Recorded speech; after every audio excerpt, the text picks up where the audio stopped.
बात करें तो हमने कमाल से दमयंती दी को मैदान में उतारा है। एक बात याद रखिएगा, ये आपको तय करना है, क्योंकि आज दमयंती मुंडा के साथ साथ हजारों लाखों लड़कियों को एक मौका मिलेगा, हजारों लाखों लड़कियों को एक मौका मिलेगा आगे आने का। नहीं तो आप भी जानते हैं, ऐसा बात नहीं है कि बाकी पार्टी में लड़की लोग चुनाव नहीं लड़ रही है, लेकिन वो कौन लड़की है? किसी राजा के घर की लड़की। ऐसा नहीं कि जेएमएम से लड़कियां चुनाव नहीं लड़ रही हैं, वहां भी लड़ रही हैं, वहां भी महिलाएं चुनाव लड़ रही हैं, लेकिन कौन लड़ रही है? कल्पना सोरेन जो मुख्यमंत्री की पत्नी। ऐसा नहीं है कि बीजेपी से महिलाएं चुनाव नहीं लड़ रही है, बीजेपी से भी महिलाएं चुनाव लड़ रही है। कौन लड़ रही है? अर्जुन मुंडा की पत्नी लड़ रही है और पूर्व मुख्यमंत्री रघुवर दास की पत्नी खुद लड़ रही है। ऐसा नहीं है कि आजसू पार्टी से, ऐसा नहीं है कि आजसू पार्टी से महिला चुनाव नहीं लड़ रही है, लड़ रही है। कौन लड़ रही है? हमारे सुरेश बाबू की मौसी लड़ रही है। ऐसा नहीं है कि कांग्रेस पार्टी से चुनाव लड़की या महिला नहीं लड़ रही है, लड़ रही है, लेकिन लड़ रही है पूर्व कृषि मंत्री योगेंद्र प्रसाद की बेटी लड़ रही है। सभी राजनीतिक दलों से लड़कियां महिलाएं मैदान में चुनाव लड़ रही हैं। बंधु तिर्की की बेटी चुनाव लड़ रही है, लेकिन जयराम मांगो की खासियत है, गांव के गरीब महिला दमयंती मुंडा चुनाव लड़ रही है।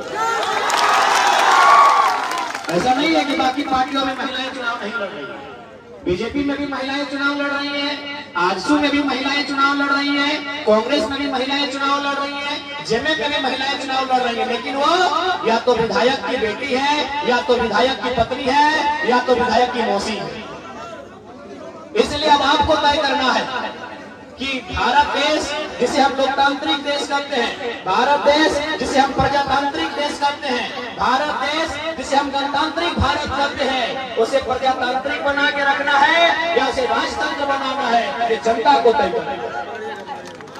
यदि प्रजातंत्र बनाना है, यदि प्रजा का शासन चलाना है, यदि प्रजा की बात होगी, यदि प्रजा का राज चलाना है, तो याद रखिएगा कल्पना सोरेन, चित्ता सोरेन और सुनीता चौधरी और अर्जुन मुंडा की पत्नी जैसी महिलाएं नहीं, गांव की एक गरीब महिला दमयंती मुंडा जैसी बेटियों को मौका दीजिए, तभी लोकतंत्र बचेगा, तभी लोकतंत्र जिंदा रहेगा। हमें उन महिलाओं से कोई शिकायत नहीं है।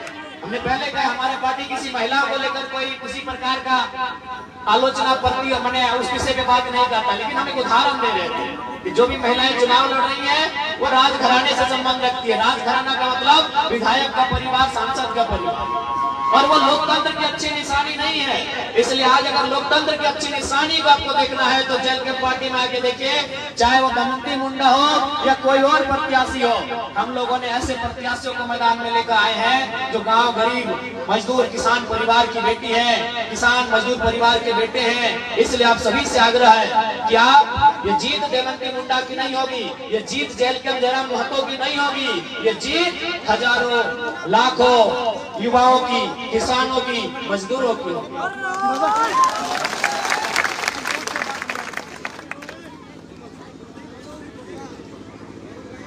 इसलिए आज आप सबसे आग्रह करेंगे कि इस बार मुद्दों के लिए वोट करें। और जेल के पार्टी चूंकि नई पार्टी है, हम लोग अगर सरकार बनाने की स्थिति में आते हैं तो सबसे पहले झारखंड में एक स्थानीय नीति बनाई जाएगी। 1932 का खतियान हो, 1964 का खतियान हो, सर्वे सेटलमेंट का आधार हो, उसके आधार पर सबसे पहले हम स्थानीय नीति बनाएंगे। और जहां तक तमाड़ का प्रश्न है, हम लोग 5 परगना की धरती में एक नया जिला, बुंडो को जिला और तमाड़ को मंडल बनाएंगे। ये हमारा प्रयास है। देखिए, हम अपने क्षेत्र को जितना छोटा बनाएंगे उतना काम करने में सुविधा होगी। देखिए, हमारा घर बड़ा होता है, अगर उस घर में झाड़ू लगाना होता है तो दिक्कत होता है, अगर घर छोटा हो जाता है तो झाड़ू लगाने में सुविधा होता है। इसलिए हम लोग और बुंडो को अगर जिला के रूप में लेके आएंगे तो जिला रांची बहुत बड़ा होता है, उधर लोहरदगा के आसपास पड़ता है, इधर रामगढ़, उधर हजारीबाग के आसपास चला जाता है, इधर गुमला तक चला जाता है, इधर सरायकेला तक चला जाता है, कुंडी तक चला जाता है। तो बिल्कुल अगर एलकेएम की पार्टी सत्ता में आती है तो बुंडो को 5 परगना से एक मिलाकर एक सुंदर तरीके से नया जिला बनाया जाएगा और तमाड़ को गठबंधन के रूप में परिभाषित किया जाएगा, ताकि यहाँ के लोगों को सुविधा मिले। आज भी अगर यहाँ से रांची जाना हो तो बड़ी मुश्किल से हम लोग 2 दिन से तैयारी करते हैं तब रांची जा पाते हैं। इसलिए झारखंड राज्य सुविधा के लिए बना है और हम लोग उस सुविधा को ख्याल रखते हुए नया जिला हो, नया प्रखंड हो, उस पर बिल्कुल हम लोग प्रस्ताव लेके आएंगे। क्योंकि इस बार का विधानसभा चुनाव बदलाव के लिए होने जा रहा है, इसलिए आप सभी को, आप तमाम जनता जनार्दन को बदलाव के लिए तैयार रहना होगा। और एक बात याद रखिएगा, विशेषकर दीदी लोग, अभी वर्तमान में सरकार मैया सम्मान योजना लेके आई है।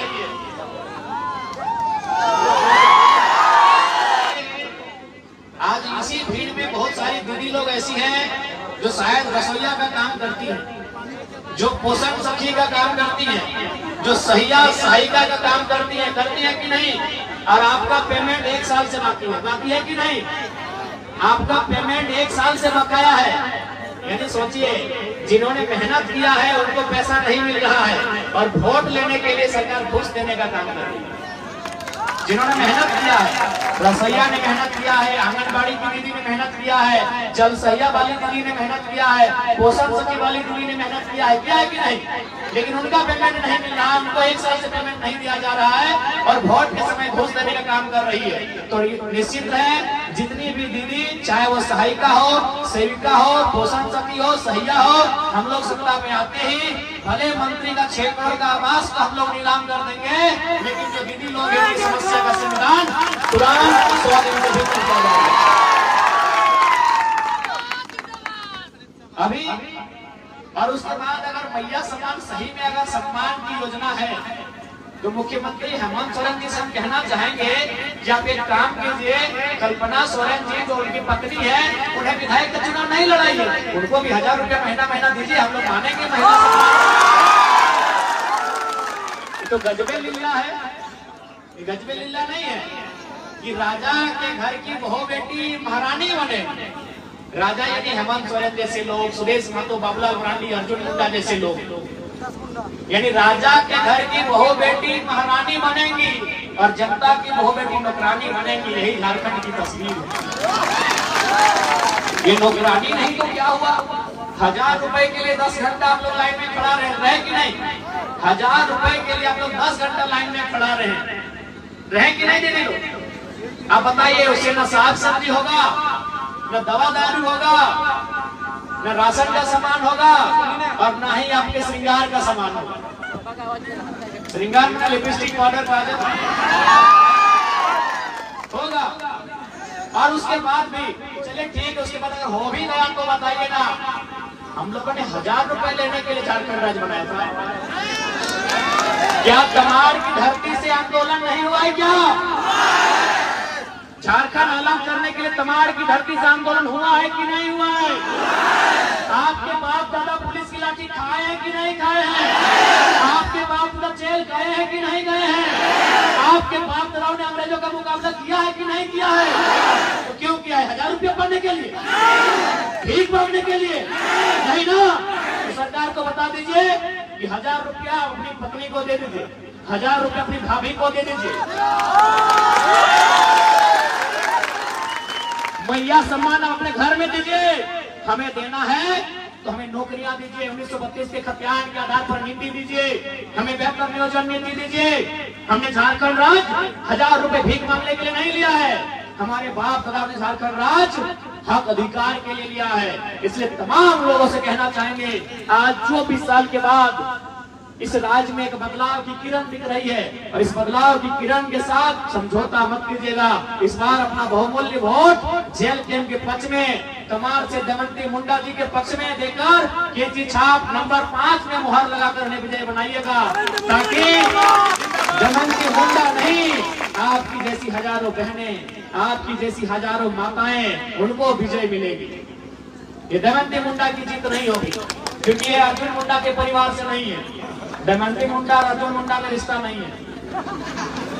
हाँ, वो एक समाज के हैं, वो अलग बात है, लेकिन दमंती मुंडा और अर्जुन मुंडा में रिश्ता नहीं है। इसलिए दमंती मुंडा की जीत एक आम महिला को ताकत मिलेगा। इसी भीड़ में से कोई बहन बैठी है जो कल को बोल सकती है कि दमंती मुंडा अगर विधायक बन सकती है तो हम भी बन सकते हैं।